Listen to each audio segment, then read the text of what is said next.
Hi, it's Alegre with a dose of modern life. Healthier, easier, more fun. And I am really punchy today, so get ready. On today's show, I'm going to talk about growth mindset, what it is, how you can utilize it, and how it can help make your life happier. And who doesn't want more of that?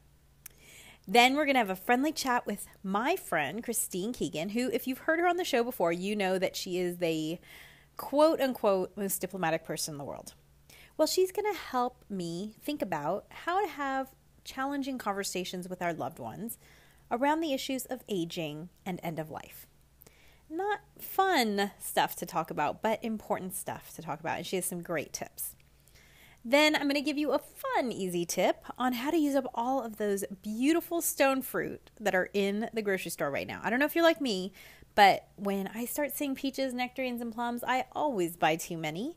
And this is a great way to use them up before they go bad. All this and more after this brief musical interlude. See you after the tunes.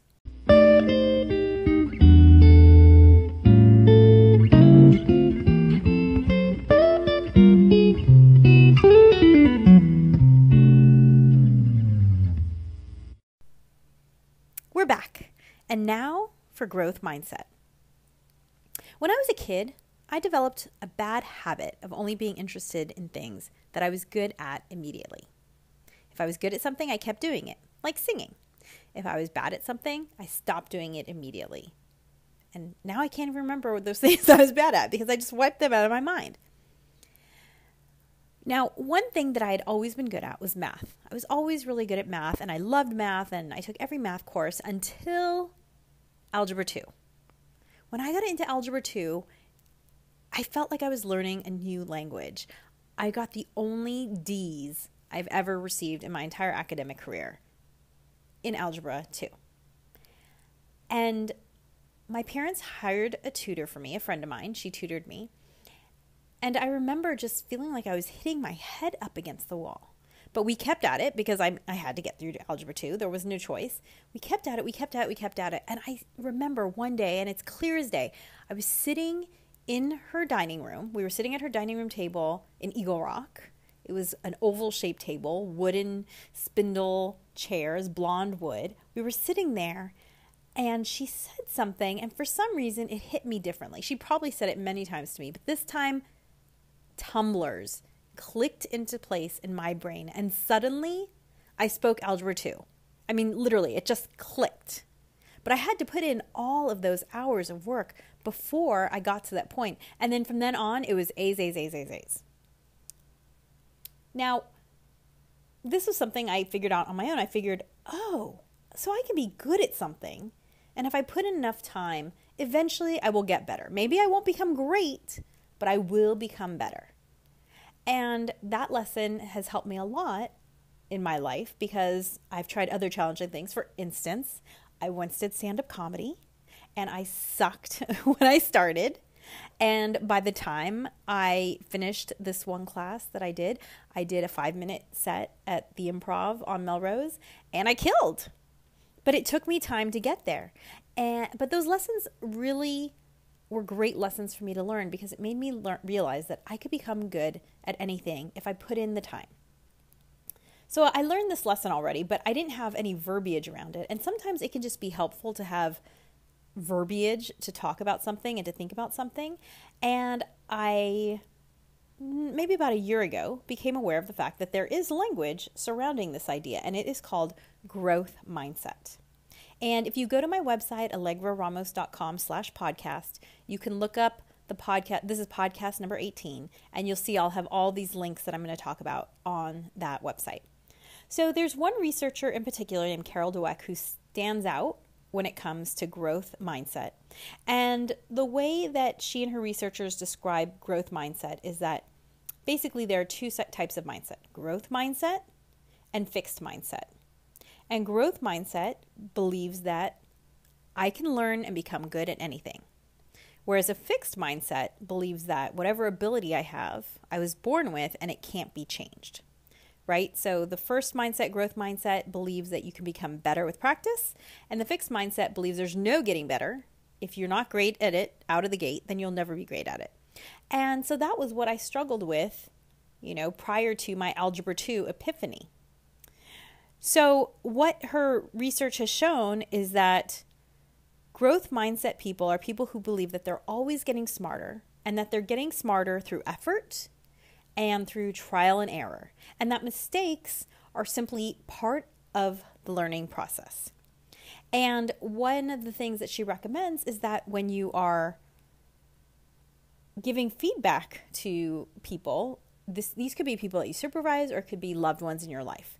You want to praise them for their effort and praise them for their persistence. Don't praise them for the outcome, because if something's new to them and they're not great at it, and you say, oh, well, maybe you're not great at that, try something else.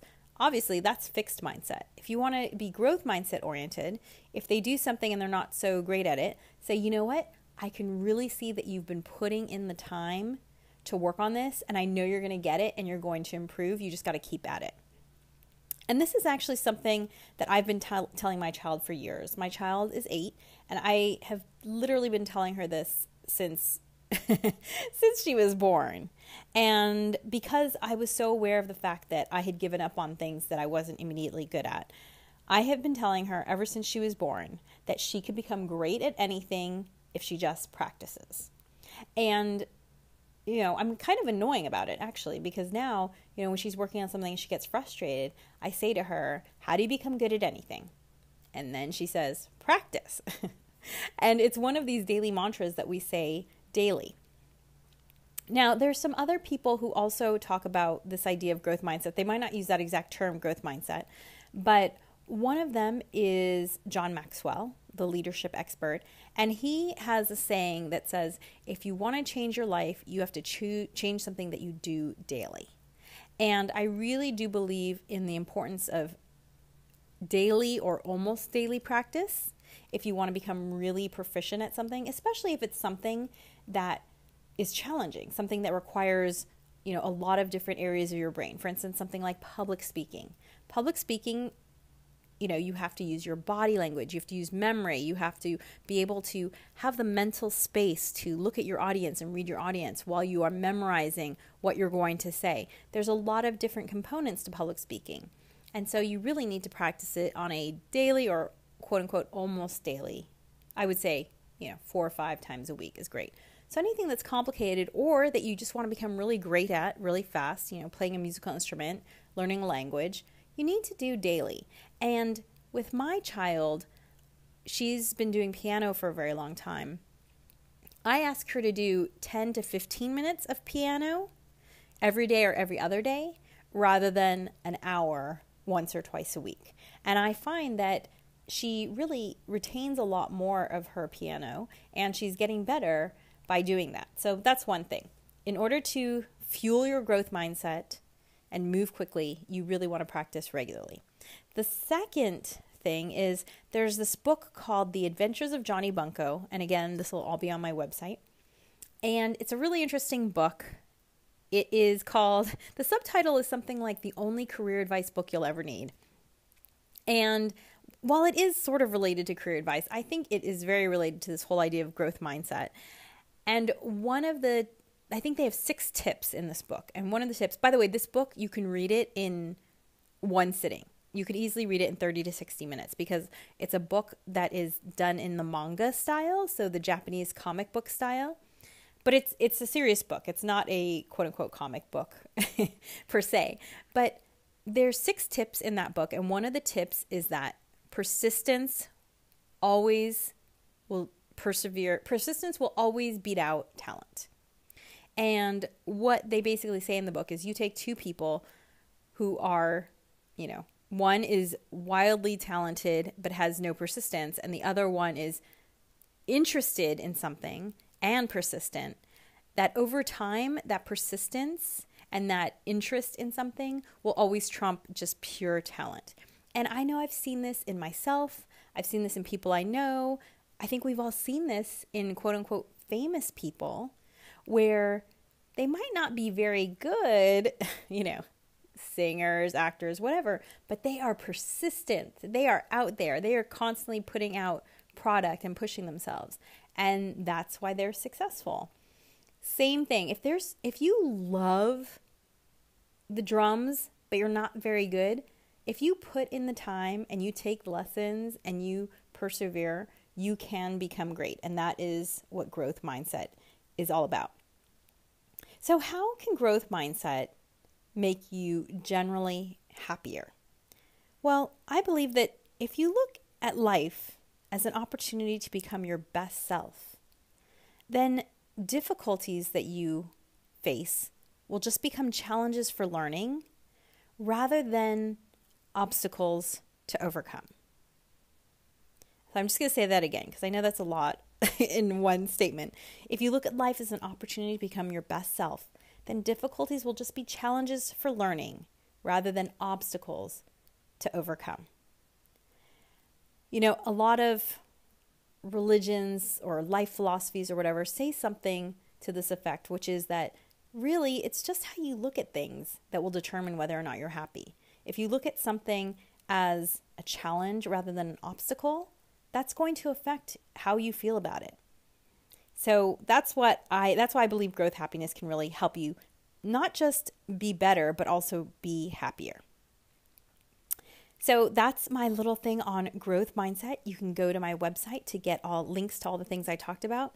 But as I said, growth mindset believes that you can become better at anything.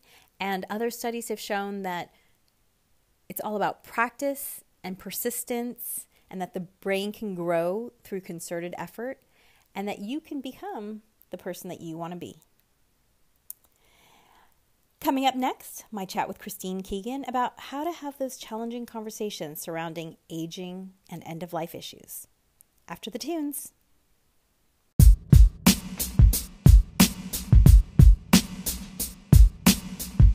Hi, world. I'm here with my friend Christine Keegan, who, if you've been following the podcast, you know that she has a long history in corporate HR and is the most diplomatic person that I know. Hey, Chris. Hi, how are you? Good to be back. Great to have you. So, about a year ago, Christine and her family moved from California to Texas. And so my first question is just, now that it's been a year, what do you think? Well, I have to say that I'm really happy that we made the move. You know, I definitely miss family, my parents, brother and sister who are back in Los Angeles. But like we've talked about on, previous podcasts, it's a nice lifestyle change. I think being here and being able to afford a home on one income is pretty amazing. That's just something that's very hard to do in Los Angeles. And also, I think just the pace, we're again in a suburb of Dallas, and it's great being able to go anywhere and not have to drive more than 5 minutes, whether that's the grocery store, the bank, the gym, a bar. So it's been a really great move for us. So when you say you're driving for 5 minutes, because, for those of us in LA, it sounds impossible. Right. Is it because there's no traffic or because everything's just super close together? I would say, traffic is definitely something that I think that a lot of Frisco residents are being concerned with because there's tremendous growth here, but it's little traffic compared to Los Angeles. And then also, right, proximity. I think the way that they've planned out a lot of communities in Frisco is the idea of not having to be in your car for too long and being able to get to a gym and to a grocery store and to the bank. So I think it's just part of the planning out here is how do they make it so families feel they can get to a community pool, very easy, get to a park, get to a splash pad. And that's just something that we've really appreciated about the suburbs of Dallas. Is there anything you wish you had known that you could share with people to help make it easier for them if they were to undertake a move like you? Well, something that I would definitely share with listeners that I guess I didn't have to think about because, again, two good families that we're friends with also came out here. And that was another part of why we made the move. So I did have some built-in friendships and community. But what I've noticed on a lot of the mom groups are people who did not have that luxury of knowing anybody, when they made a move. And what I've been seeing is a lot of moms who have joined these groups. So for instance, there's one called Frisco Moms Group. And what I've noticed in a lot of the new posts are people who are saying, hey, I'm from Georgia, or I'm from St. Louis, or I'm from Los Angeles, and I'll be moving to Frisco in a month or two.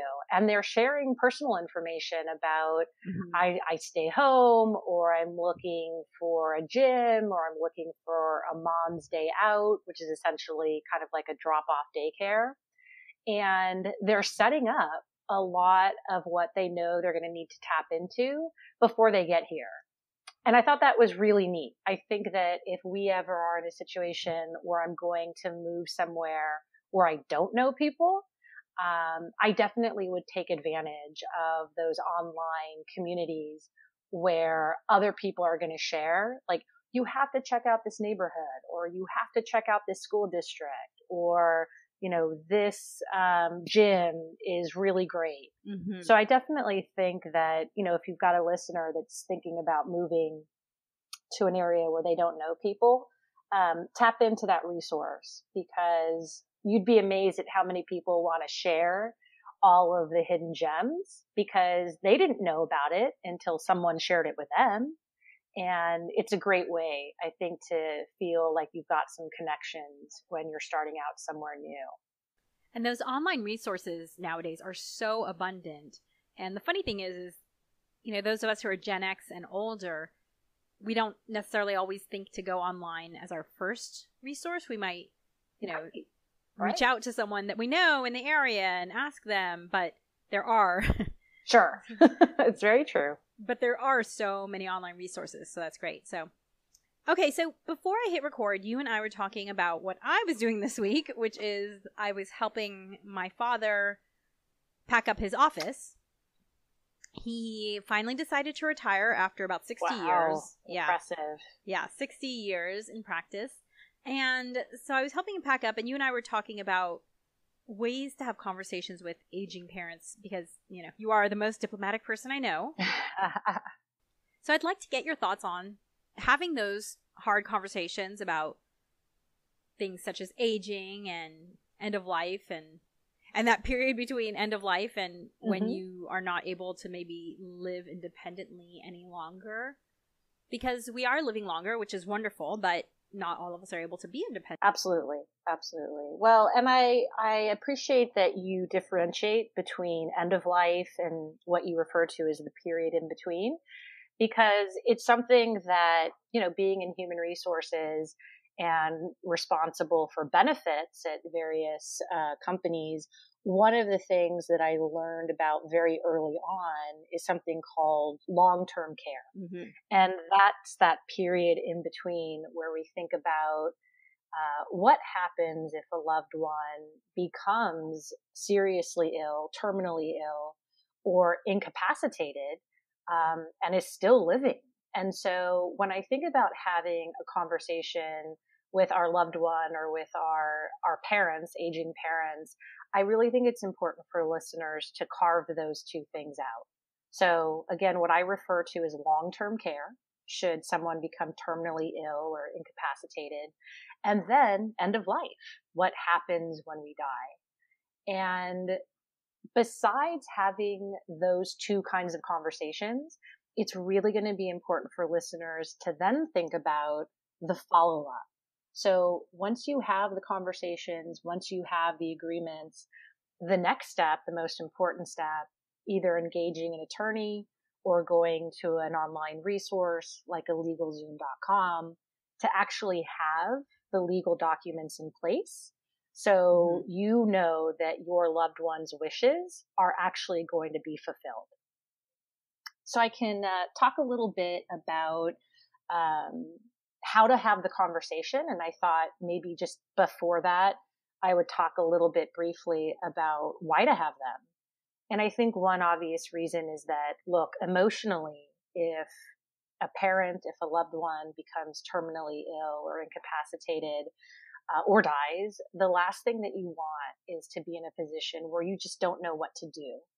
So it's really important to think about having that conversation today, because even if someone does become ill and the conversation is forced, obviously that's a really difficult time to be talking about this. And I know families that have been unfortunately torn apart when conversations are had while someone is dying in the hospital and no one can agree on what the right outcome should be, and it's not a good time to be having the conversation, and then it's just decades of animosity. Absolutely. It's very painful. Look, we're very vulnerable when we're sick, as are those around us. So it's going to be a very rough time to have the conversation. I think the other reason it's important to have it, which a lot of people don't always consider, is that there's legal reasons. So depending, for instance, on your marital status or what state you live in, somebody else might legally be in a position to be making those decisions for you. For instance, if an aging parent were to get remarried. So it's really important to be thinking about having these conversations, and then again, making sure that you have the legal documents in place to make sure your loved one's wishes are fulfilled. And Alegre, as you probably know, if your parent doesn't have a will in place, then by law, the estate's divided in probate court. And that's where a judge is deciding who gets what assets, even if a conversation took place. So let's move toward how do you have the conversation? Now, again, I think of long-term care or what happens if you're terminally ill or incapacitated is different than what happens if you were to die. And I think that it's important to think about having these conversations at separate times, because they're very heavy things to think about. There's a really amazing website that I found called theconversationproject.org. And again, that's theconversationproject.org. And it's a resource that literally walks you through how to have a really difficult conversation. So some of the, couple examples I'll share, but again, I'd encourage your listeners to go to the site, are things like, I was thinking about what happened to so-and-so, and it made me realize we've never talked about this, right? ... Or I just answered some questions about how I want to be treated should I become ill, or what kinds of arrangements I'd want when I die, and I want to share my answers with you. And I'm wondering what your answers would be. That was a really great way to have the conversation. And the last example I'll share, just because it resonated with me, I think it's a very honest way to bring up the conversation, is to say, I'm scared. We've never talked about this, and I'm unsure of what to do if something were to happen to you, right? That's a very honest way to reflect our own need to understand how best to support those we love. So again, the Conversation Project literally gives you a roadmap on what to ask, why you're asking it, and then again, more importantly, how to help our loved ones with legal documents, whether that's a healthcare proxy or advance directive or your last will and testament.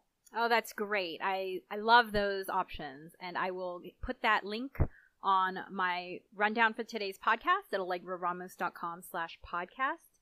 And, just to share a couple thoughts, I have my grandmother, who is a little over 90. She's just one of those people who's really upfront about death. She's always starting conversations. Well, when I die, blah, blah, blah. Good for her. Yeah, just really upfront. And she did something that I thought was really brilliant, which is that she had us all walk around the house and pick the things that we would want should she pass. And what she asked us to do was to put a Post-it note with our name on the bottom, just so that it was really clear who was going to get this item. And the interesting thing about it was that there was almost zero overlap. And in the rare case when two people had both put their names on something, there was a quick discussion. You take that, I'll take that. Okay, great, no problem. Interesting. Yeah, it was really nice. Interesting. It was up front and no surprises. And then on the other side of the spectrum, the family that I mentioned earlier, who has really been ripped apart because of a lack of transparency. You know, having seen the two sides of the spectrum, from my grandmother, very transparent, to this other example, it just makes me so certain that I just want to err on the side of transparency and communication. Yes. And look, I think that ultimately, if we can appeal to what matters to the person that we're speaking with, then I think that's how you can have a meaningful conversation. So, you know, again, like if your mom has a house and 2 cats, you can start the conversation about whether she's considered who would take care of her cats, right? Should something happen to her? And this can then allow you to move into other areas of what to include in a will. And again, focus on why having a legal document in place is so critical, because it's how we honor our loved one's wishes. So no matter how many times you talk about it, that legal document is going to absolutely be critical, because that's how we ensure that what our loved one wants actually takes place. See, this is why I have you on the show. Ugh, I love how you say that. Thank you so much. Of course. And great catching up with you as always. It's great talking with you. And I can certainly, if any of your listeners have any questions, you know, I can certainly follow up. And to find out more about Christine's background and the kind of questions she likes to answer, visit my website at alegreramos.com/podcast. That's ALEGRERAMOS/podcast. And you can also write in a question to hello@alegreramos.com, or you can download the free Anchor FM app and do a call-in, which I can play on the air, which is always really fun. And I will also have links to all the things that Christine mentioned on the podcast. Thanks again. Talk to you soon. Okay, thank you. Coming up next, my tip for how to use up those delicious stone fruit. After the tunes.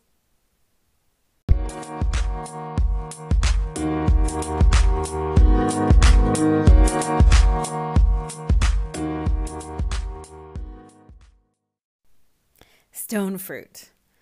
Ugh, I always get excited when summer comes because I just love stone fruit so much, especially peaches. Peaches are my absolute favorite, and I like to eat them with whipped cream. That's fresh whipped cream, real whipped cream, not sugary stuff, not in the can. Fresh whipped cream with nothing added to it, and peaches is my favorite. And I don't put my peaches or any of my stone fruit into the fridge because I don't like how it affects the flavor. I feel like they just don't taste as good, especially peaches. Maybe cherries, not so bad, but peaches do not taste the same if you put them in the fridge.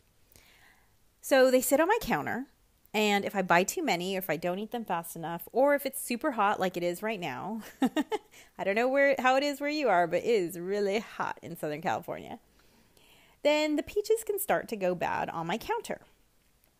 So I came up, stone fruit season is so short, so I don't want to waste any peaches. So I came up with an easy way to use them up as they're starting to go bad. In fact, I kind of look forward to them going bad because it's so delicious doing this. What I do is I buy puff pastry squares. You can get them at any grocery store. I like getting the ones at Middle Eastern markets because I feel like I don't want it as laminated. Lamination is the term for when you put layers of butter and you create layers of pastry. I don't like them as laminated as, say, phyllo dough. I don't want it to be phyllo dough. I want it to be more like croissant dough. So I buy these squares of puff pastry, and they're usually in the frozen section. And I actually leave them in the freezer, and then I just pull them out as I need them. Sometimes I'll cut them down, so I might cut them down into 4s to make them super small. And then all I do is I put a slice of stone fruit on it, usually like 1/4 to 1/2 of a peach, and I will sprinkle a little bit of sucanat on it. Sucanat is basically just dehydrated cane juice. It is, if you find a good sucanat is the best tasting sugar ever. And it really does, the brands, it changes a lot. The variety between the different brands changes a lot. So you have to experiment, but it has the best caramel flavor. And I just sprinkle a teeny tiny bit on the peach to give it a little bit of crunch and a little bit of caramelization. You could also use honey. And then I bake it until the puff pastry is done. It takes about 12 minutes, 12, 15 minutes. And It is so good and so satisfying. And best of all, I didn't waste my stone fruit, which makes me super happy.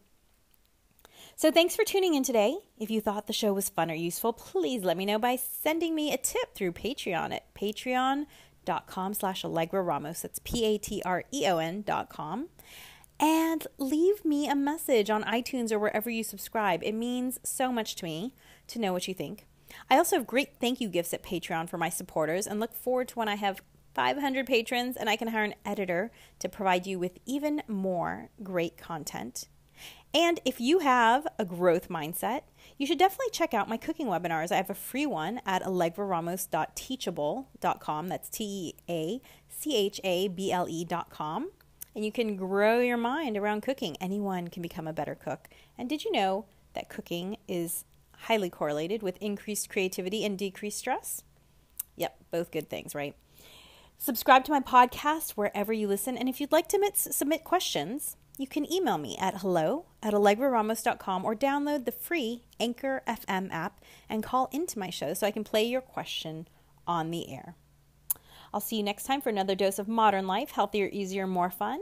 We have some fun guests coming up. I'm not sure who's next. I haven't decided yet, but we have a wonderful documentarian that will be featured in an upcoming interview. And then we also have a comedian/educator around women's sexual health. Her name is Madge the Badge, and I know you're going to love her. So, see you next time on my podcast. Over and out. Be a spark in the world.